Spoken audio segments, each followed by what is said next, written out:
guys. Assalamualaikum warahmatullahi wabarakatuh. Apa kabar semua?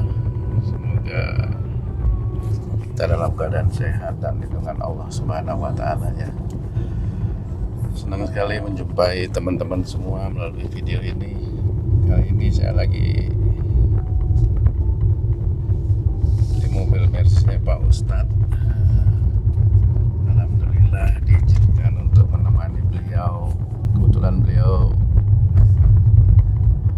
kali ini akan ada meeting ya guys dengan beberapa rekan bisnis beliau yang datang dari Cina.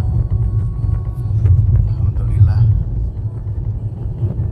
bisa mengisi waktu kosong saya setelah pensiun. Bisa lebih dekat dengan beliau ya guys. Oh iya, tapi sebentar sebelum meeting kita harus swab dulu ya, karena bagaimanapun prokes tetap harus dijaga dalam masa pandemi ini. Jadi kalau mau ketemu sama orang-orang dalam pertemuan meeting ya harus melaksanakan swab sesuai dengan protokol yang berlaku ya guys. Pak Ustadz ini sibuk sekali guys. Di samping beliau mengurus beberapa perusahaan dan bisnis-bisnis beliau juga masih meluangkan waktu ya untuk berdakwah, menyampaikan kebaikan, mengajarkan kepada kita semua akhlak yang benar menurut hadis dan Al-Quran ya guys. Alhamdulillah kita masih mempunyai guru seperti beliau. Oke guys, sebentar saya juga mau tanya-tanya nih dengan Pak Ustadz. Walaupun kita ada di dalam mobil, dalam kendaraan, tapi yuk kita mencoba menggunakan waktu sebaik mungkin supaya ada manfaat untuk ibadah kepada Allah ya guys.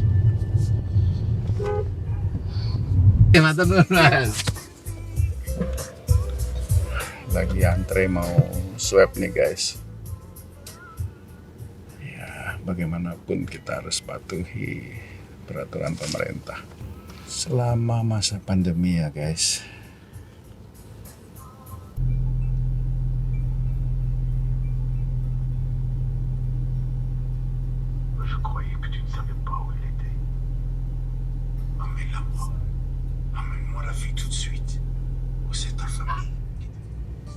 Oke guys, kita mau swab dulu ya.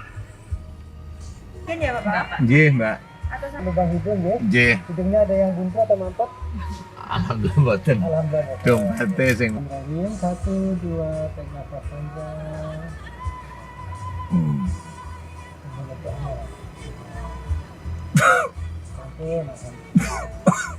Alhamdulillah.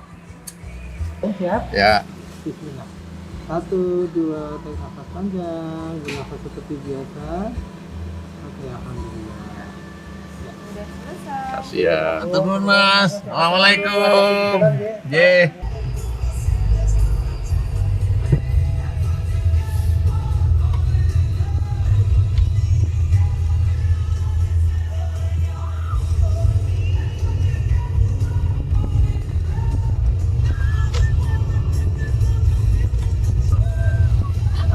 Oke guys, kita udah selesai swab. Mudah-mudahan dikasih hasil yang baik, negatif. Amin. Pak Ustadz, saya mau izin bertanya nih Pak Ustadz. Iya.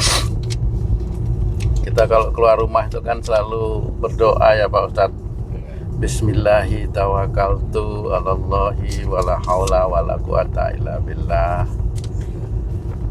Jadi baik itu dalam perjalanan, nyetir mobil maupun duduk di dalam mobil selalu kita dianjurkan untuk berdoa seperti itu, bertawakal kepada Allah. Nah, kalau kita dalam kondisi bawa mobil misalnya seperti itu Pak Ustadz, tawakal kepada Allah itu yang seperti apa sih Pak Ustadz? Karena kan apakah ada akhlak dalam berkendaraan gitu Pak Ustadz? Iya. Karena dari tadi saya lihat Pak Ustadz gesit banget bawa mobil. Nyalip sana sini gesit. Jangan-jangan Pak Ustadz juga mantan pembalap nih Pak Ustadz nih. Gimana Pak Ustadz itu tawakal dalam berkendaraan? Jadi gini, ada orang-orang itu yang kalau sudah berdoa itu pasti dikabulkan. Doa itu kan permohonan ya kepada seseorang. Jadi kalau mohon aku boleh nggak pinjam uang, nah itu kan tergantung yang mau minjemin, mau dipinjemin nggak gitu. Kalau memang nggak mau ya nggak dapat pinjaman uang, itu nggak akan dapat. Jadi seperti orang berdoa itu sama, kita mohonnya kepada siapa? Pada Allah. Jangan terus dengan kalimat Ud'uni astajib lakum, mohonlah padaku aku kabulkan, itu hati-hati kita menerjemahkan itu. Hati-hati itu maksudnya yang gimana? Hati-hati itu yaitu ini doa ini untuk di mana? Untuk di akhirat apa di dunia? Ya ada sih sebagian yang dikabulkan sama Allah Ta'ala. Ada sebagian yang tidak dikabulkan atau belum dikabulkan sama Allah Ta'ala.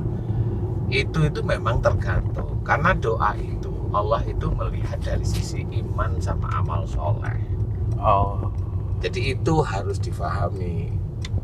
Jadi kita nggak boleh kebiah uyah. Jadi udah pasti nggak boleh, kepastian itu hanya milik Allah. Jadi makanya kenapa ada orang Muslim, mohon maaf nih ya, banyak yang mohon maaf nih ya, pendakwah yang meninggalnya tabrakan kan lah. Itu kan sebenarnya udah doa, yakin lah insya Allah banyak yang doa. Kenapa tabrakan? Gitu ya. Ada yang meninggal, ada yang celaka seperti itu, hanya ya ada yang ya begitulah ya. Apakah doa itu tidak dikabulkan atau dikabulkan sama Allah Ta'ala? Itu memang tergantung iman. Gak bisa. Kalau mamanya tidak tergantung iman dan amal soleh, orang Muslim yang hebat-hebat itu pasti akan menyalahkan Allah. Karena dia matanya melihat orang itu kesannya imannya bagus. Matanya melihat. Padahal mata Allah itu melalui malaikat. Betul. Raqib Atid. Itu jelas sekali mana yang dia lakukan karena Allah, mana yang dilakukan karena duniawi. Gitu. Jadi orang harus memahami kalau semua itu memang sudah doa itu tidak segampang bahwa pasti Allah mengabulkan. Ya belum tentu, itu tergantung iman seseorang, amal soleh seseorang. Kalau memang dia dosanya cukup banyak dan cukup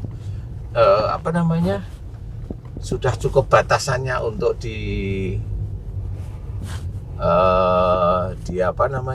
kabulkan atau diberikan musibah gitu Pak Ustadz? Musibah ya diberikan sama Allah Ta'ala, nggak peduli dia sholat atau bukan orang Muslim, nggak peduli Allah itu kan batasannya. Musibahnya itu ya dari kesalahan.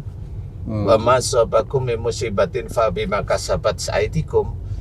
Kalau memang seorang dia itu pendakwah kemudian kecelakaan, kemudian ini takdir Allah, dari mana harus dicari, itu pasti akan ketemu dari Quran. Dari musibah itu dari perilaku yang mana? Ya pasti emosional, arogan, egois, bukan haknya diambil. Dan rata-rata bukan karena Allah. Nah, disitulah sebenarnya cara Allah mengingatkan. Nah, sebagian orang itu tidak mau tahu. Jadi kalau sudah sholat, dianggapnya sudah beres semua urusan. iya, udah beres semua urusan, mikirnya gitu. Loh, enggak. Kata siapa?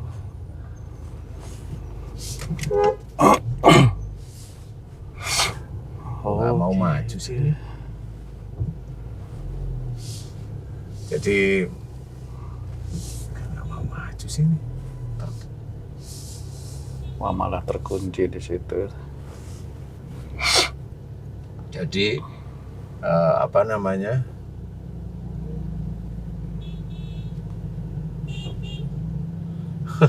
Ini terusnya nggak mau maju ya.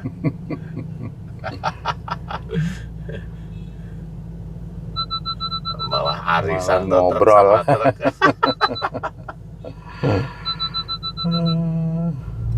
Kecerdasan berkendara itu memang harus Iya, betul Pak Ustadz itu. harus dipelajari. Pelajari. Kalau enggak itu bisa jadi masalah buat yang lain ya. buat yang lainnya. Ya makanya kalau yang lain hati-hati, dia nggak hati-hati, ya pasti udah masalah. Iya. Celingak, tadi kan ada motor celingak di depan suruh maju kita, bukannya motor di depan kita suruh Yang disuruh maju. Kan lucu. Aduh. Itulah nggak cerdas, ya kan? Kalau suruh maju nabrak nanti. Nah itu yang nggak cerdas. Begitulah. Nah, sampai mana tadi ya? Masalah Jadi dikabulkannya seseorang, doa. ya, jadi doa itu tidak segampang itu. Makanya kalau ada orang berdoa itu terus ada kata-kata seorang pendakwah bilang pasti, itu tidak bisa.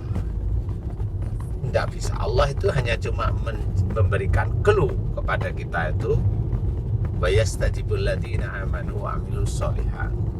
Dan Allah akan mengabulkan doa orang yang beriman serta mengerjakan amal soleh. Itu yang tahu iman bagus tidaknya Allah, bukan kita. Yang tahu amal solehnya Allah, bukan kita. Amal soleh itu suatu perbuatan yang baik yang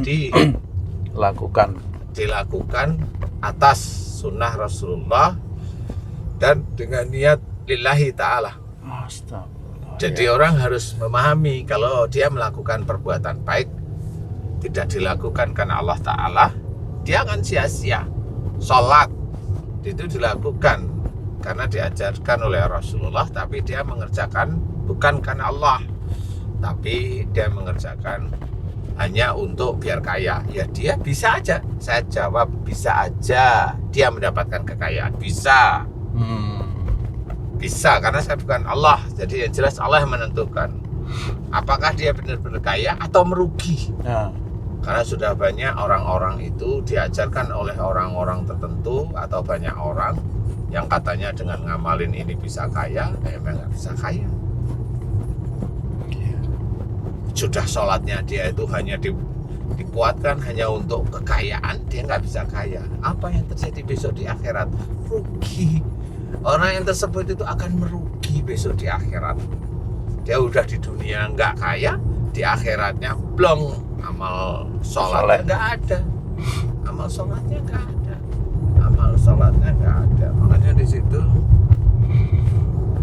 orang itu harus diluruskan, saudara-saudara kita itu harus diluruskan. Wong katanya dia itu maunya hidup di surga, tapi yang dicari dunia aja. Dunia itu niatnya, ibadahnya untuk dunia, baca ini dunia, baca itu dunia, sholat dunia. Lah dapatnya besok itu. Nah inilah kenapa doa itu dilantunkan, tetap aja ada atau banyak yang kecelakaan. Iya betul. Nah itu karena memang itu jangan merasa kalau kita sudah sholat, sudah pakai pakaian itu pakaian hebat menurut kita ya kan. Iya. Terus kita itu selamat terus, ya selamat menurut Allah itu belum tentu sehat. Selamat menurut Allah itu termasuk aja kematian. seseorang itu ya selamat menurut Allah Ta'ala. Jadi jangan merasa bahwa dengan doa itu suatu kewajiban yang harus kita lantunkan karena sunnah dikerjakan oleh Rasul. Jadi kalau kita mengerjakan, itu bisa. Kalau doa itu karena Allah, itu sudah mendapatkan pahala. Jadi jangan kita tuh melampaui batas, istilahnya. Bekerja pada seseorang bos yang punya anak cantik, seorang laki-laki. Jangan merasa dia itu besok jadi calon suaminya anaknya si bosnya. Gitu. Ya jangan seperti itu. Kan mirip ya. Iya. Kan seperti itu. Kok jadi, bisa otak gitu. Allah itu yang menciptakan kita, kok kita itu kayak Allah. Ya kalau saya udah doa dikabulkan. Harus tahu diri gitu Pak Ustadz ya. Bukan harus tahu diri.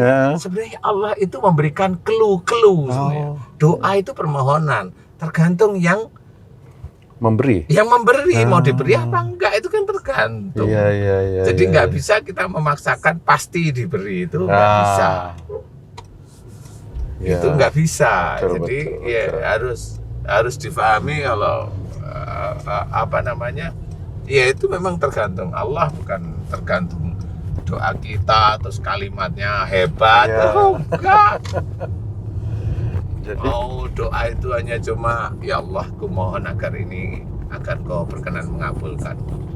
Ya, setelah itu ya dikabulkan ya macam-macam.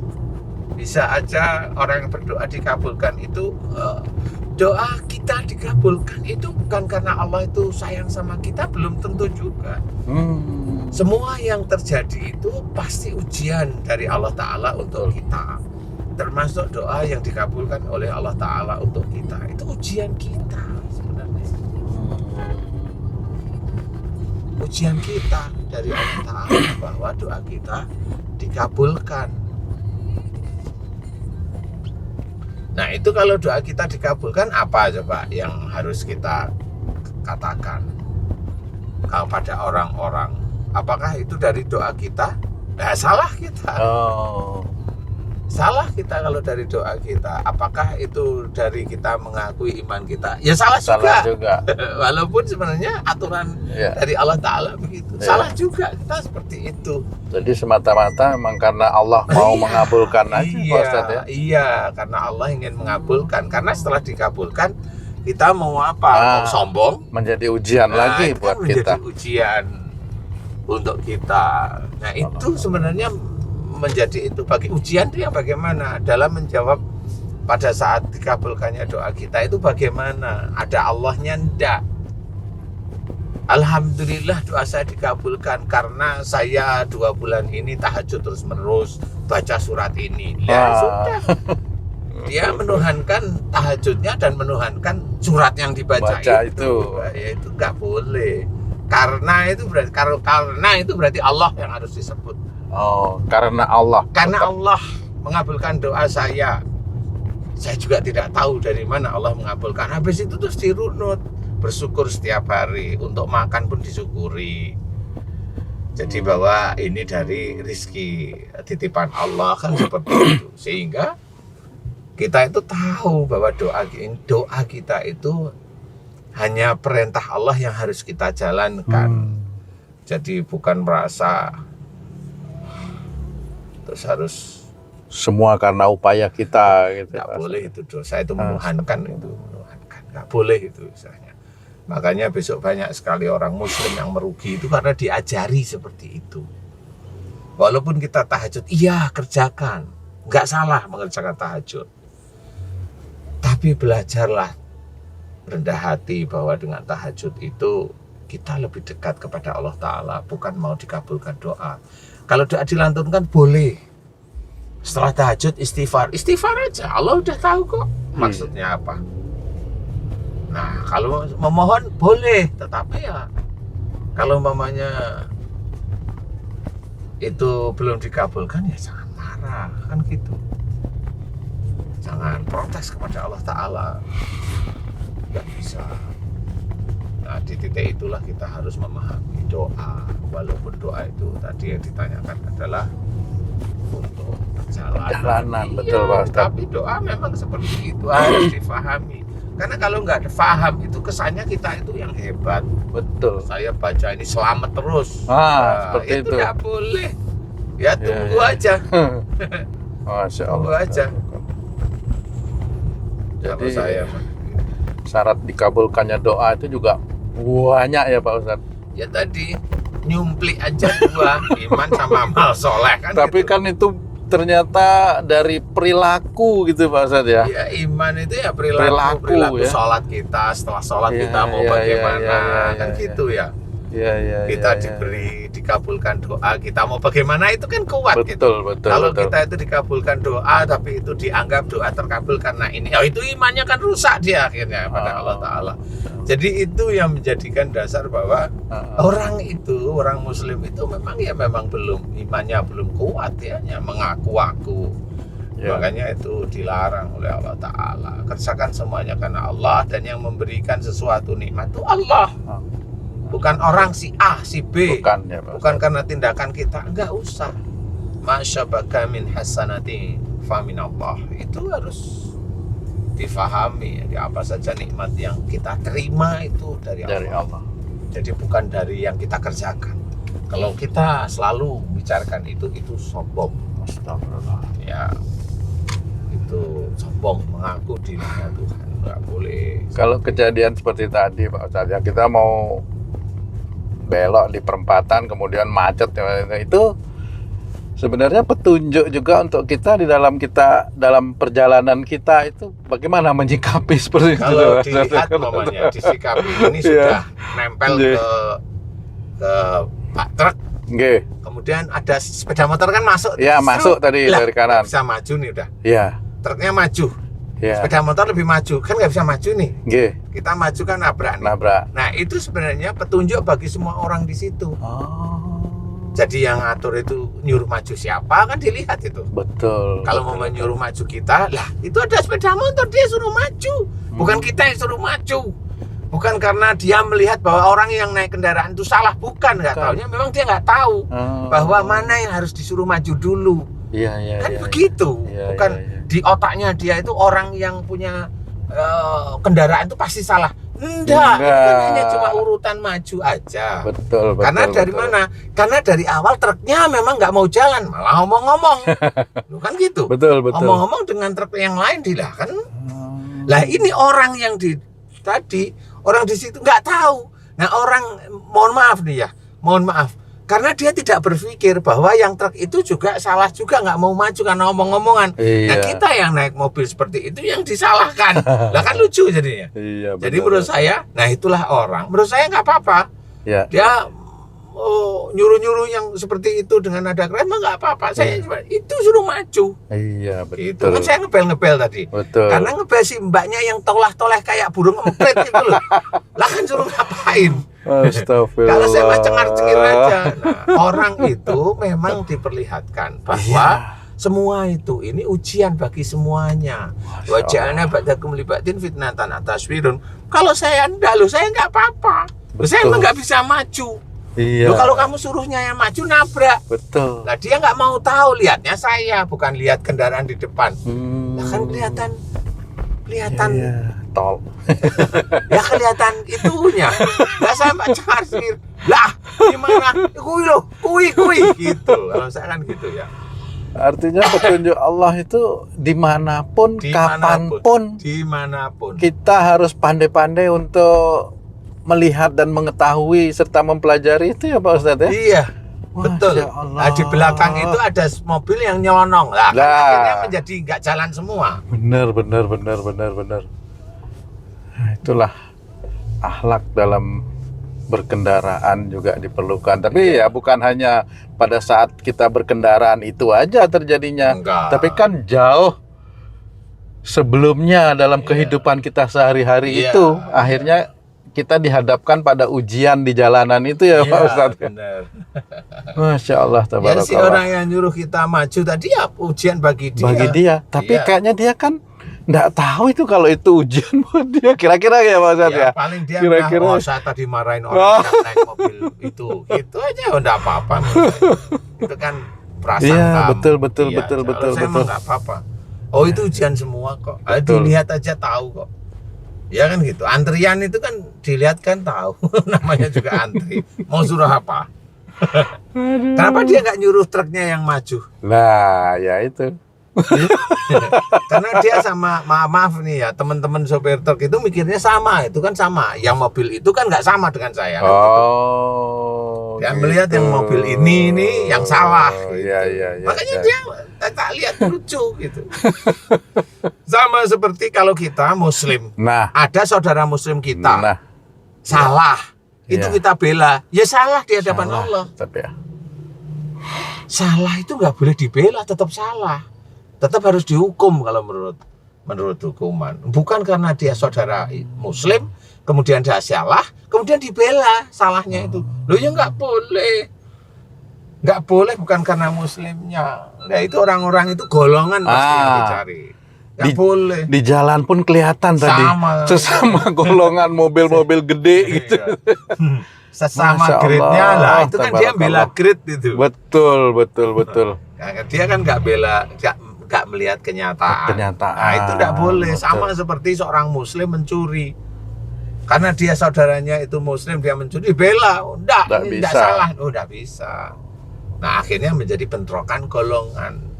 Nah itu nggak boleh juga. Bahwa memberikan pemahaman bahwa golongannya yang benar itu tidak boleh. Tidak boleh. Ya. Itu musyrik. Kalau udah menganggap golongannya benar itu musyrik. Nah itu yang harus dipelajari. Betul Pak Ustaz. Alhamdulillah. Banyak sekali pelajaran guys. Walaupun ini dalam kendaraan, alhamdulillah masih bisa diberikan kesempatan oleh Allah untuk ngaji di dalam mobil ya. Mobil Mercy ini. Oh ya guys, Pak Ustadz itu, nah ini kendaraan sehari-harinya Pak Ustadz. Dan kalau boleh saya katakan di sini, Pak Ustadz tuh nggak pernah punya driver guys. Iya Pak Ustadz. Kenapa Pak Ustadz? Boleh tahu Pak Ustadz? Bayar masalahnya. Ya yang pastinya itu guys. Tapi kadang-kadang kalau beliau lelah juga bisa diantar oleh istri beliau ya guys. Jadi ya seperti itulah guru kita Pak Ustadz Danu. Oke guys, ini sebentar lagi kita sudah sampai di tempat. Nanti Pak Ustadz akan meeting dengan beberapa rekan bisnis beliau. Tapi mohon maaf nanti kita nggak bisa tampilkan di video ini ya guys. Karena memang berhubungan dengan banyak orang yang kita juga nggak tahu nanti. Bisa aja mereka nggak mau dipublikasikan di sini. Kami mohon maaf kalau nggak bisa menampilkan itu ya guys. Mudah-mudahan obrolan-obrolan kami di mobil ini bisa memberikan banyak manfaat buat kita semua. Khususnya bagi teman-teman yang kesehariannya di atas roda ya. Alias sering bawa mobil, hati-hati. Tapi hati-hati itu bukan hanya pada saat membawa mobil. Ya pada saat membawa mobil juga boleh. Tapi kita mulai dari kehidupan kita sehari-hari yang harus senantiasa mengingat Allah. Seperti itu. Terima kasih Pak Ustadz. Ya. Ngajinya alhamdulillah berkah ya Pak Ustadz. Insya Allah. Amin. Oke guys, teman-teman. Sampai jumpa lagi ya. Ikuti terus konten kita di Ustadz Danu Official Channel dan Tung Family Channel. Wassalamualaikum warahmatullahi wabarakatuh. Waalaikumsalam.